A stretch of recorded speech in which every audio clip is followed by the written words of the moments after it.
Schizachyrium, Scoparium.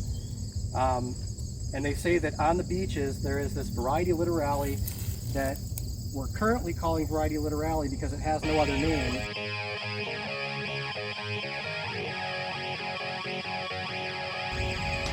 But we think it may be different than the thing that's on the east coast of the U.S. So this is probably an unnamed taxon that we're just assigning the name littorale to currently because that's the closest that exists to it.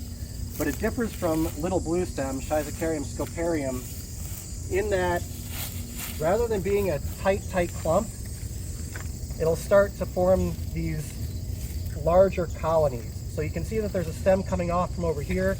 That's arising from a stem that fell down, or a rhizome that is running along the ground. And so it becomes a less clump forming plant and a more rhizomatous, even though they are still generally in clumps, a more rhizomatous plant. They're also often very glaucous, very blue-green, more so than little bluestem is. And those sheaths are the sheaths where the leaves come out of. It's just broader towards the base than little bluestem. Little bluestem is much narrower than that on that sheath. So those three characteristics make this Schizachyrium scoparium, Schizachyrium scoparium, Schizachyrium scoparium, Schizachyrium littorale, which I don't know if it has a common name, maybe the lake little bluestem. It's up here.